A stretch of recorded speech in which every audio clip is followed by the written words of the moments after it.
I never thought a single mistake could change my life forever. My name is Daniel, and 5 months ago, I couldn't speak a word of English. Not a single word. When I first arrived in the United States, everything felt impossible. The streets, the signs, the people talking so fast I couldn't catch a single word. It was terrifying. I remember standing outside a coffee shop, watching people laugh and chat with each other, and feeling completely invisible. Like I was a ghost nobody could notice. Back in my hometown, English was just something I learned in school, from dusty books with impossible grammar rules and words that made no sense. I thought I understood it until I stepped into a real-life conversation. Suddenly, I realized I was lost. Completely lost. The first week was a nightmare. I wanted to buy a sandwich, but I couldn't ask for one. I wanted to ask for directions, but the words got stuck in my throat. People smiled at me politely, but I could see the impatience in their eyes. One day, I walked into a small grocery store, and the cashier asked me something. I froze. My mind went blank. Then she repeated the question slowly. I just nodded and mumbled something that made no sense at all. She laughed softly, probably thinking I was joking. But I wasn't.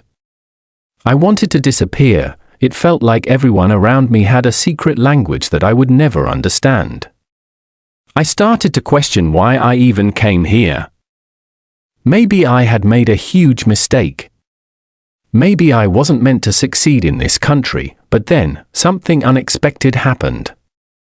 I met Mr. Thompson, an elderly man who lived in my neighborhood.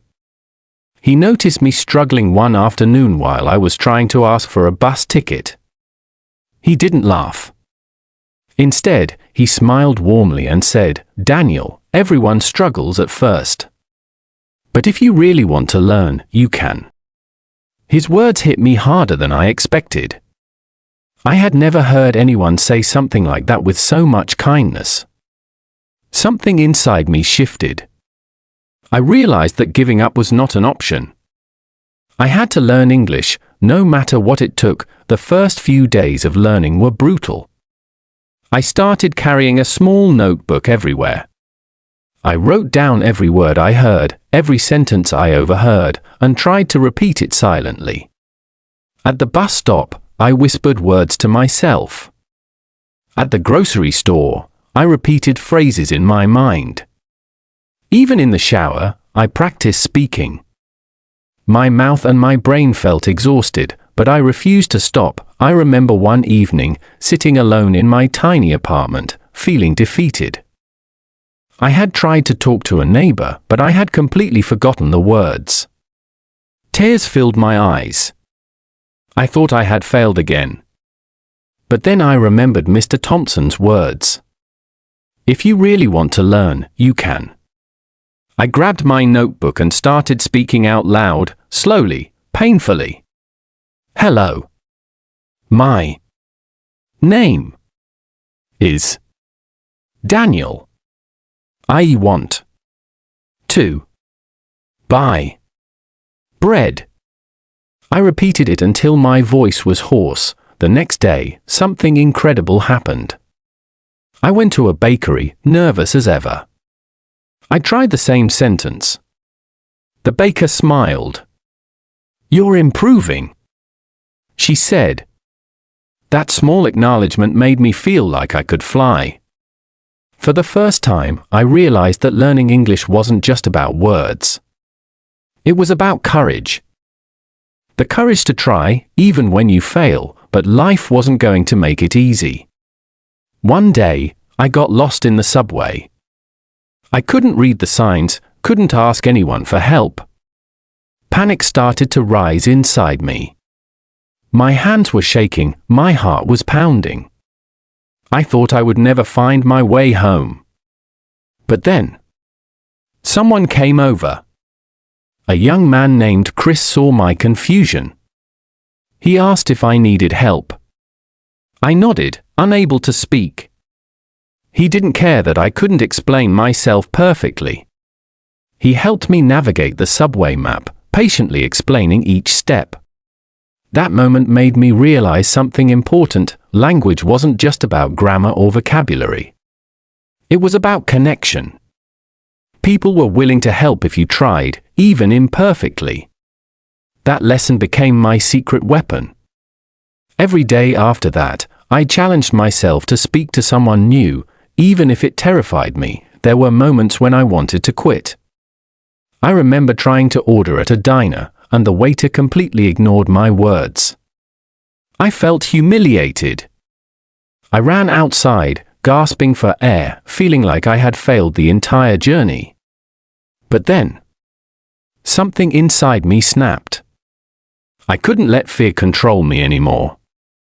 I went back, tried again, and this time, even if my words weren't perfect, I got my food. Victory. Small, but mine. Slowly, the world started to open up.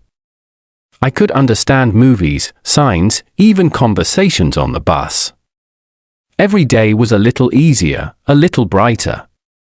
My confidence grew, but the real breakthrough came when I met Emma, a college student who was learning Spanish. She told me she felt nervous speaking, too. Suddenly, I realized I wasn't alone. Everyone struggles. Everyone fears making mistakes. That gave me strength, but just when I thought I was improving, something unexpected happened. One evening, as I was walking home, I overheard a group of people laughing at someone speaking broken English. My stomach dropped. I froze. I felt every fear return at once. I wanted to vanish, to run back to my room and hide forever. But then I remembered something else Mr. Thompson had told me. Courage doesn't mean you aren't scared. It means you act anyway. So I acted. I walked up to the group, took a deep breath, and said, "But what happened next will shock you." I walked up to the group, took a deep breath, and said, I am learning English. Please, don't laugh." For a moment, everything froze. The laughter stopped. I could feel my heart pounding in my chest, my hands trembling, and a heavy weight pressing down on my shoulders. My voice was shaky, but I kept going. I try every day to speak better. One of them, a tall guy with a baseball cap, looked at me for a long moment. Then he smiled. Slowly, the others joined him. "Hey, we're not laughing at you," he said. "We know it's hard. Keep trying." Something inside me shifted in that instant. I realized fear only has the power you give it. I had let it control me for too long. But courage, real courage, comes when you act even while shaking inside. That moment was a turning point. I wasn't just learning English anymore. I was learning confidence, resilience, and self-belief. From that day, my life started to change in ways I never imagined. I began joining local clubs and small community events, even though speaking to strangers terrified me. Each conversation felt like climbing a mountain, but I kept reaching the top, one word at a time. I discovered I could ask questions, share stories, and even joke around. People responded, and slowly, I felt like I belonged. One evening, Daniel, was sitting in the park, practicing pronunciation aloud. I had no idea a stranger was listening, but Emma, my friend from college, had invited me to join a language exchange group. I felt nervous as I walked in, but the group welcomed me warmly. Everyone was learning, everyone struggled, and everyone supported each other. It felt like coming home. For the first time, I understood what true learning felt like, not from books, but from living, failing, and trying again. The next challenge came when I had to give a short speech for the group. My hands were sweating, my stomach twisted in knots, but I remembered the tiny victories I had accumulated, the bakery, the diner, the subway, even the laughing group. I started to speak, slowly at first, but steadily. I told my story, arriving in a new country, not knowing a word, feeling invisible, and the journey of learning English. When I finished, the room erupted in applause. I felt tears in my eyes. Not because I had spoken perfectly, far from it, but because I had spoken at all. I had overcome fear, embarrassment, and self-doubt. That night, I realized that learning a language isn't just about words. It's about courage, connection, and persistence, but just when I thought the hardest part was behind me, life threw another curveball. My company assigned me to a major project where I had to communicate with clients, write emails, and present ideas entirely in English. Panic surged through me. I had improved, yes, but was I really ready? My confidence wavered, and self-doubt crept in. I spent nights revising emails, practicing speeches in front of a mirror, and recording myself. Sometimes I cried, thinking I wouldn't make it. Other times, I laughed at my mistakes, realizing humor was a tool I could use to survive and thrive. Slowly, the work that once terrified me became manageable. I even surprised myself with how much I could express clearly and convincingly. Months passed.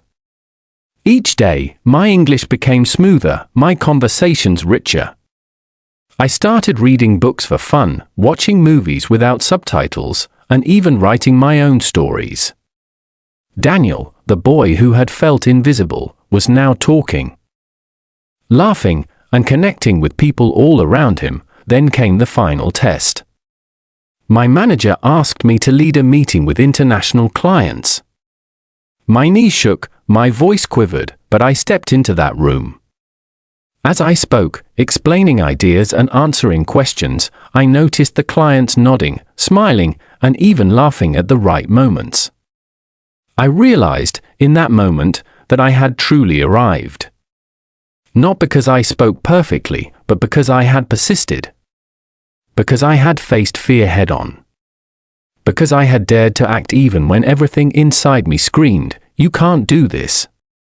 After the meeting, my manager pulled me aside. "Daniel, I've never seen anyone improve so fast.